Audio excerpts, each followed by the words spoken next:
When we last left our mighty mutants, they had tussled with the Juggernaut and came to a shocking conclusion about the team. Find out what's going on in the next issue of Tommy Reed's X-Men. Let's get to it! Tommy Reed's X-Men, Tommy Reed's X-Men, it's cool. What's going on? It's your boy back at you again with another Tommy Reed's X-Men, the show which I take each issue of X-Men and give my own unique spin on it. Today, we are looking at X-Men number 47 from August 1968, written by Gary Friedrich with art by Warner Roth. This one was called X-Men ... featuring Beast and Iceman. So if you Beast guy, if you're an Iceman guy, this is the issue for you. This one is called The Warlock Has Three Faces. We pick up after last issue in which the X-Men, after battling the Juggernaut, are told by some random FBI agent who we had only seen once that you guys all need to leave the mansion and spread out and go fight mutant menaces across the country. You can't be staying here in Papa Chuck's old house, even though he left it to you in his will. So we cut to New York, where Bobby and Hank, who are best friends, are going on another double date with their main squeezes, Vera and Zelda. Now, they're walking down the street, the X-Men are done and bummed about it and stuff in their own bloop bloop thoughts. But they're not telling each other, because, you know, what dudes are going to open up to each other in 1968? It's a different time, come on. They're there, and then they go on the dates, and they want to go see the Mahayogi, who's like some mystic magician. And while they're waiting for the show to start, they decide to go to a cafe. They're listening to spoken word poetry, and Hank in his three-piece suit and glasses and all that starts getting picked on by these hippies. Like, I wasn't around in 1968, but I imagine hippies weren't violent? I don't know. Anyway, they're supposed to be about peace and love, right?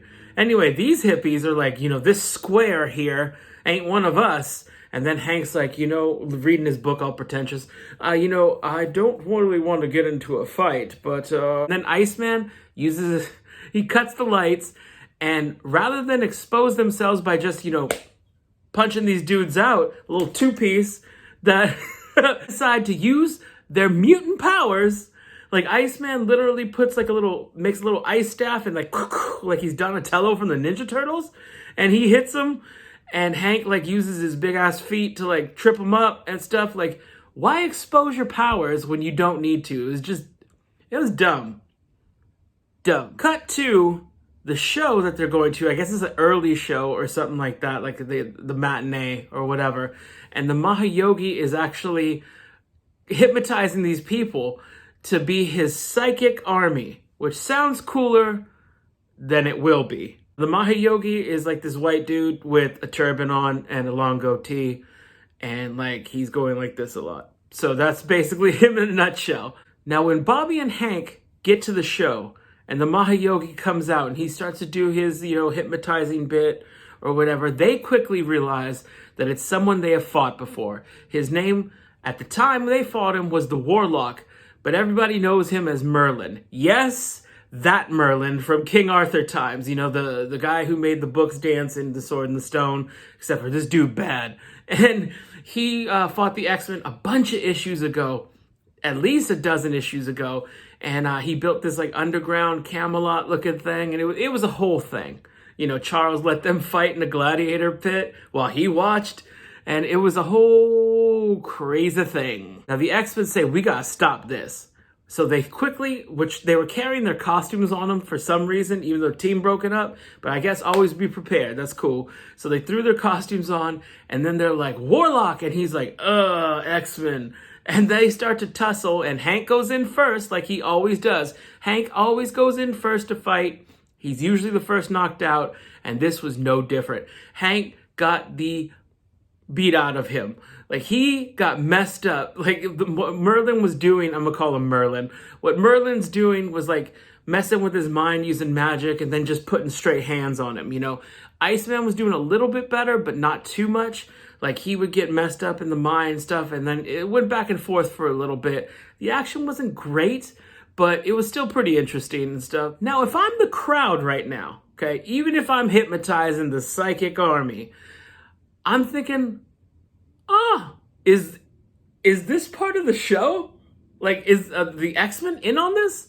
I'm hypnotized and I'll do the, Warlock's bidding or whatever, but Like, this is weird, right? I paid 8 cents to see this, and this is what I'm seeing. In the end, Merlin gets a little bit cocky and he throws some kind of, they literally say magic gem. I don't know why I'm doing finger quotes so much this issue, but magic gem, and he throws it at him, at Bobby, and Iceman puts an ice shield up, it deflects, hits Merlin, and he's like, oh no, I'm losing my concentration. And this psychic army dissipates, the crowd's perfectly fine, and then they're like, get him, X-Men, get him. The psychic army, which sounded so cool, literally had nothing to do with the rest of the issue. Now you're asking yourself, what happened to Merlin? Did he disappear into the ether? Did he go into another dimension after he got hit with this gem? Nah, son. He just got stunned. He's down on the ground like, ugh. And the cops show up and he's like, well, I give up. Cut to Hank and Bobby back in their civilian clothes, and they run into Zelda and Vera, and they're like, why do you keep leaving us? Like, they're angry. And they're like, oh, we're doing stuff, you know? We're making plans to take you guys to this other cafe, even though we just came from one.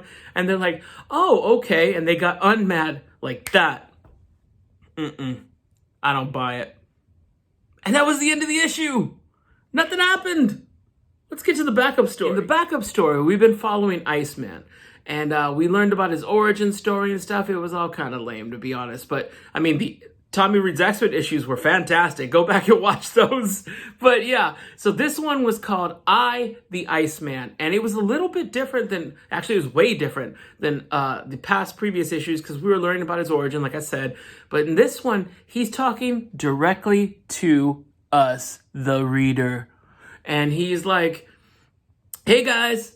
Here's what I can do with my powers and stuff. It's all really tongue-in-cheek, and he shows, like, you know, how he can make, like, staffs and slides and, you know, weapons and stuff like that, and even ice cubes for parties, which makes him a hit at parties. Now, he tells us, you know, how do I get my powers?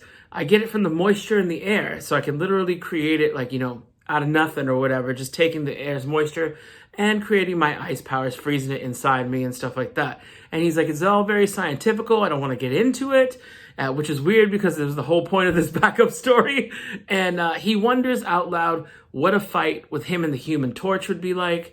And he thinks, like, well, how am I going to do in space? Even though the X-Men have already been to space at this point. It's like the writers forgot. And, you know, he did all right in space. But, you know, he wonders, like, with no, you know, air or whatever, moisture, how's he going to do? But we know he does fine. That's the end of the backup story. Like, it was way different than normal, which I kind of dug. You know what? Let me hit you with some final thoughts. All right, y'all. This issue was about a 5 out of 10. And I'm going to tell you why. It was a one and done, I think, which was cool, but I'm not the biggest Beast fan. In fact, I think Hank's a straight up jerk. I like Iceman, though. Bobby's cool. So I knew I was going to get, like, you know, half of it wasn't going to be great because it was real Hank-centric. Merlin was a cool villain as far as villains go. I mean, I like the King Arthur tales or whatever, but, like, yeah. I mean, he's way different from the Disney Merlin, but, you know, what isn't? Anyway, the backup story was really better than, to me, the main story, which is something I've never said before. And the backup story was unique because, like, he was, like, talking to camera, I guess, finger quotes again. Take a drink every time I did the finger quotes today. So I really dug that he was, like, talking to the camera and talking to us, the reader, and letting it was, like, more of, like, a here's what I could do, you know, let me represent, let me show out. And, you know, it was really cool. I enjoyed it. 5 out of 10. The issue was just all right. It wasn't spectacular or nothing, but it was a decent read. If you like what you see or are mildly entertained, please like and subscribe down here somewhere. Hit the bell notification in the corner. I don't know exactly where it's at. Let you know when I'm updating. Got a lot of great stuff on the channel. If this is your first time watching, I appreciate you letting me entertain you for a little bit. If it's your 50th or 60th time watching, I appreciate the support. Continue to do so. Like I said, a lot of great things on the channel. If you like food reviews, if you like old school wrestling, if you like movie reviews, and especially if you love comics, this is the channel for you. We'll be back in another issue of Tommy Reed's X-Men next week. Till then, check out the other great stuff we got going on. Later.